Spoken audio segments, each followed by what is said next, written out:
Shalom, selamat pagi saudaraku. Karena mungkin sudah terlalu sering kita mengucapkan kalimat Tuhan ampuni dosaku,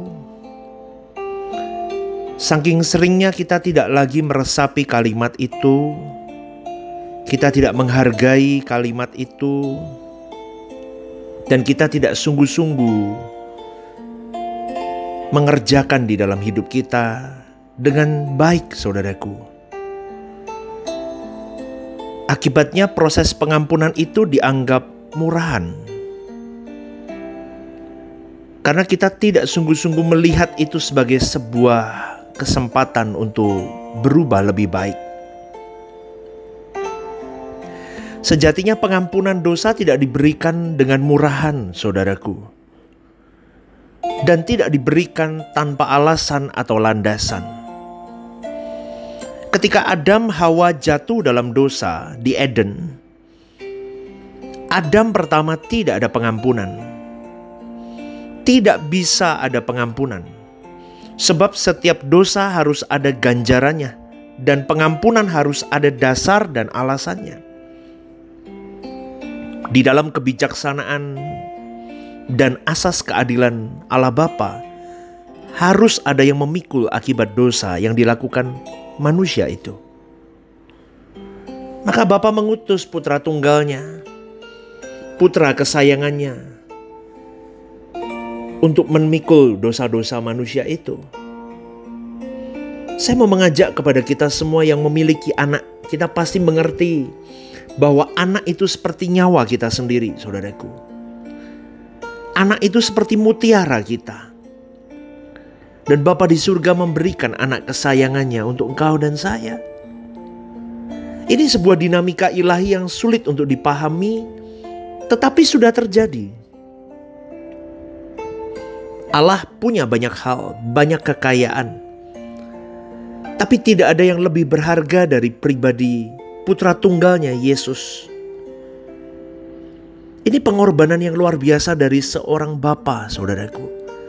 Dan ketika Yesus diutus untuk menjadi manusia yang di dalam segala hal disamakan dengan kita, dia harus memiliki hidup yang pantas untuk menjadi korban.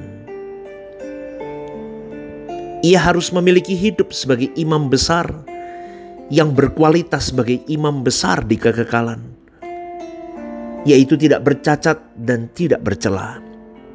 Itulah sebabnya Yesus harus berkorban. Yesus berjuang sampai kematiannya di kayu salib. Hidup Yesus berkualitas, sangat berkualitas, sehingga layak menjadi korban penghapus dosa, saudaraku. Sama seperti domba yang dikorbankan untuk menghapus dosa, harus darah dari domba yang tidak bercacat dan tidak bercela.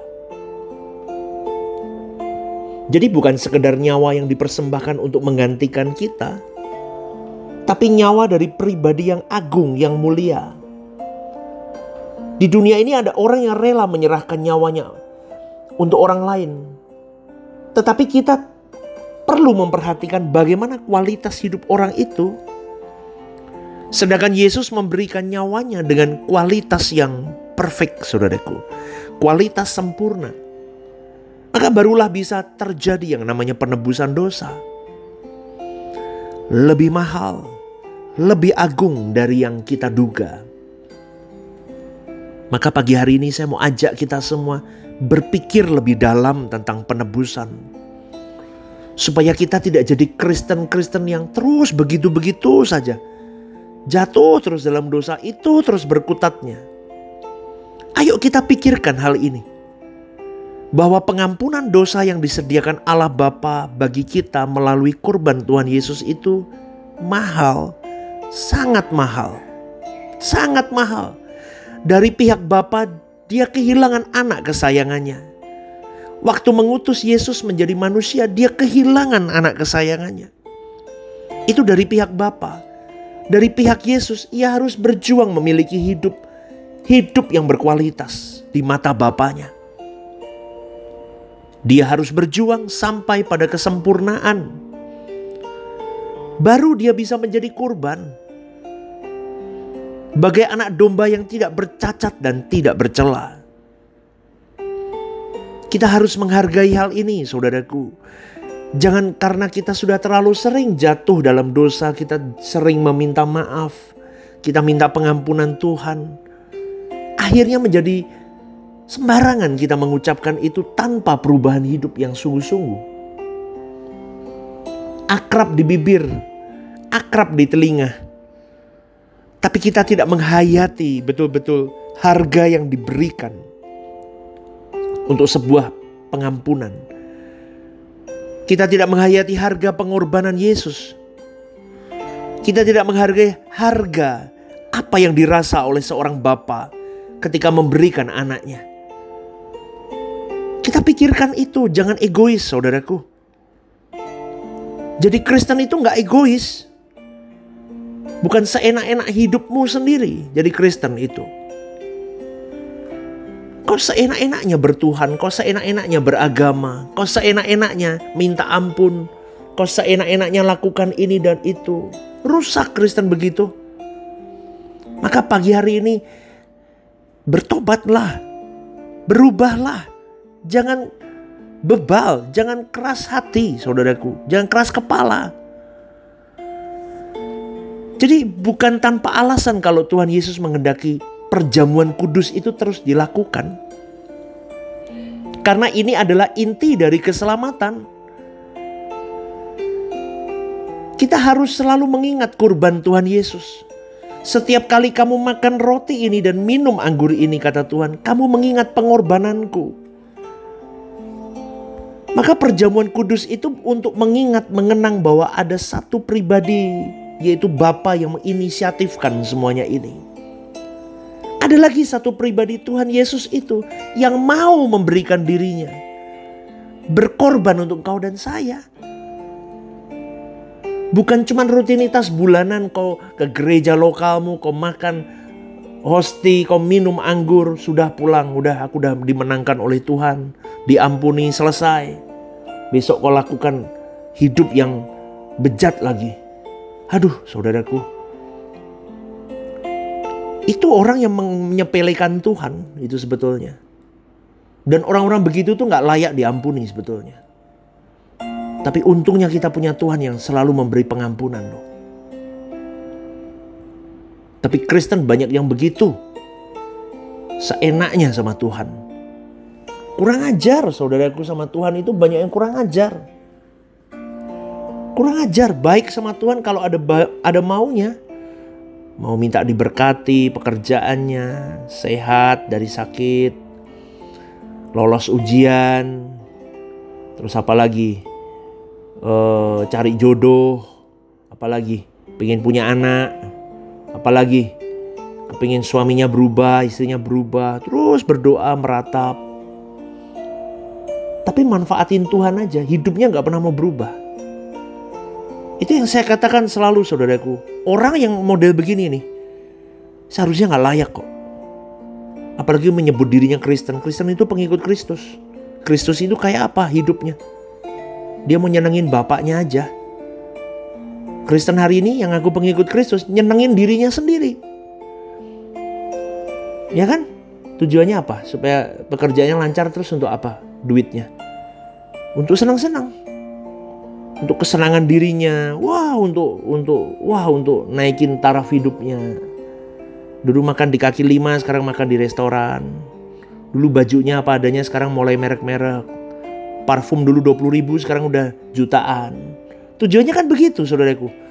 Mobil dulu ganti mobil LCGC, ganti mobil yang mewah.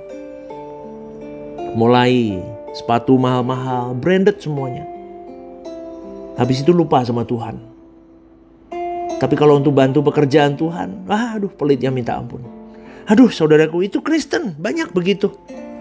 Maka kalau kita menganggap murahan hal pengampunan dosa, berarti kita tidak akan memberikan respon yang sepatutnya terhadap Allah yang hidup.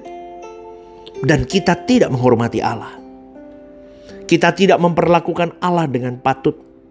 Tidak memperdulikan perasaan Allah. Tetapi kalau kita menghargai kurban Tuhan Yesus Kristus, dan menghayati terus-menerus betapa mahalnya harga pengorbanan itu, maka kita akan bersikap pantas kepada Tuhan. Kita akan menghormati Dia dengan benar. Kita akan memperdulikan perasaannya. Perasaan Bapa yang memberikan putra tunggal kesayangannya yang tidak ternilai itu. Itu Kristen yang benar begitu. Dan kita akan menjunjung tinggi apa yang dikatakan Tuhan. Jangan berbuat dosa lagi mulai sekarang. Seperti perempuan toh yang didapati berzina itu dalam Yohanes 8 ayat 1-11. Ketika wanita itu mau dilempari banyak orang dengan batu. Tapi Yesus berkata kepada mereka, barang siapa di antara kamu tidak berdosa, lempar dia yang pertama kali. Kalau kita bayangkan menjadi wanita ini, saudaraku, dipermalukan dan akan dilempari batu di depan umum, itu bisa membuat dia mati loh.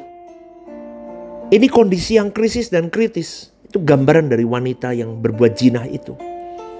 Lalu kata Yesus kepada perempuan itu apa? Dia berkata begini, aku pun tidak menghukum engkau. Pergilah dan jangan berbuat dosa lagi mulai dari sekarang. Itu kata Tuhan.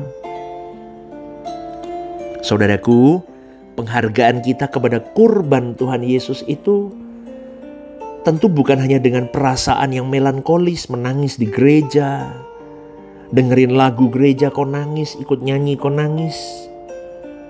Tapi penghargaan kita kepada korban Tuhan Yesus yang patut dan yang semestinya itu adalah kau tidak berbuat dosa lagi.